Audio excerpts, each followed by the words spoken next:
Es pinjam galbay 15 juta, SP Letter 9 juta, jalan 4 bulan masih aman bos, salam galbay.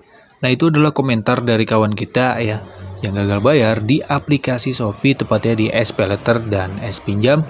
Dan ini kalau kita totalkan nilainya sangat besar ya, yaitu 24 juta rupiah. Nah kemudian resiko apa aja ketika gagal bayar ya dengan nilai angka 24 juta rupiah ini? Untuk penjelasannya simak video berikut ini.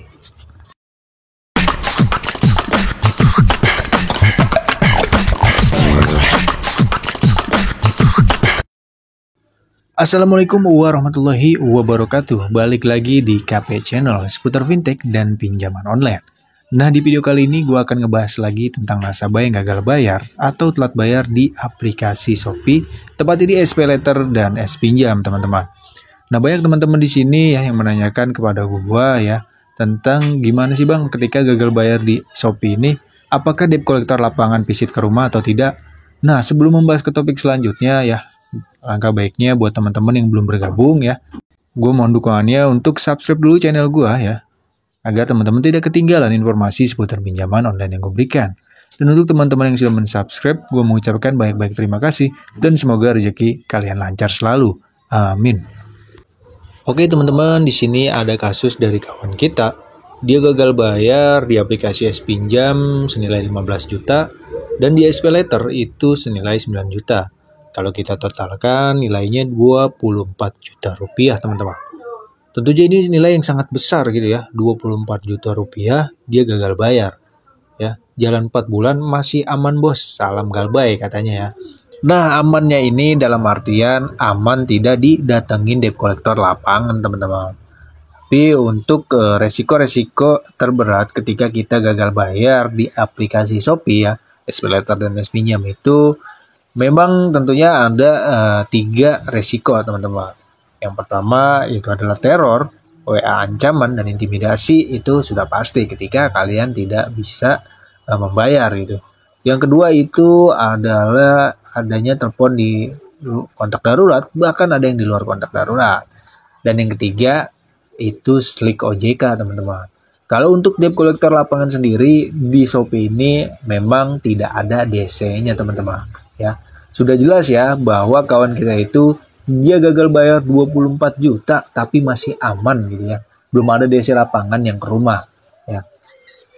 Artinya gue rangkum lagi ya, bukan cuma hanya kasus ini aja gitu. Banyak di beberapa kasus juga yang galbay puluhan juta itu tidak disamperin debt collector lapangan Shopee teman-teman. Sementara untuk pesan WhatsApp yang dikirimkan oleh pihak debt collector Shopee yang katanya debt collector lapangan mau visit ke rumah, mau datang ke RT atau RW, itu sekali lagi gue katakan cuma ancaman teman-teman ya. Jadi buat teman-teman yang memutuskan untuk gagal bayar ya, atau yang nggak bisa ngebayar karena nggak punya uang ya, jangan panik, jangan cemas, dan jangan diambil pusing gitu ya. Kita lihat sisi ya kawan kita yang gagal bayar 24 juta aja dia aman-aman aja, dia santai-santai aja gitu ya. Sedangkan kita yang punya utang nggak seberapa gitu, tapi kita pusing gitu ya, mikirin gitu ya. Ya jangan sampai ada di kasus ya, banyak kasus ya akibat pinjol gitu sampai bunuh diri gitu ya. Ada juga kasus yang dimana ibunya menjual ginjal itu demi anaknya yang utang pinjol gitu ya. Dan sampai seperti itu teman-teman ya. Yang paling utama itu adalah yang kita terapkan itu mental teman-teman ya. Ketika gagal bayar ya kita harus tahu dulu resikonya apa nih, ke belakangnya apa gitu. Dan yang paling utama itu mental ya, kita harus tanamkan mental kita gitu. Jangan sampai ngedown ya, jangan sampai ancaman-ancaman itu bisa merusak diri kita. Apalagi ancaman-ancaman WhatsApp dari debt collector lapangan gitu, ancaman intimidasi atau yang lain gitu ya, jangan dianggap aja itu. Nah resiko selanjutnya itu adalah di slik teman-teman ya. Ini slik OJK, bahwa ketika kita gagal bayar ya, apalagi ini yang puluhan juta ya, itu sudah pasti dari pihak debt collector Shopee mengirimkan data kita ke bank ya. Karena Shopee itu adalah perusahaan besar gitu ya. Dia bergabungnya sama bank Sibank kalau tidak salah ya. Karena dia bergabung dengan Sibank, nah dari Sibank ini dia mengirimkan data nasabah untuk memblacklist ke BI checking.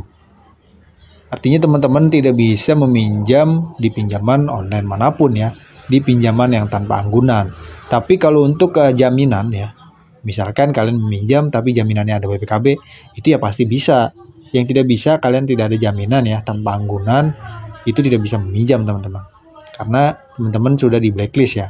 Apalagi yang tagihan seperti kawan kita ini 24 juta, itu resikonya pasti di blacklist BI checking. Ya menurut gue untuk blacklist BI checking itu bagus sih. Bagus dalam artian ya kita nggak bisa meminjam lagi gitu ya. Kita terhindar dari riba gitu ya. Itu kan bagus gitu ya. Jadi hidup kita tentram gitu. Mending kita galbay satu aplikasi atau satu kali aja daripada kita harus gali lubang tutup lubang teman-teman. Ya.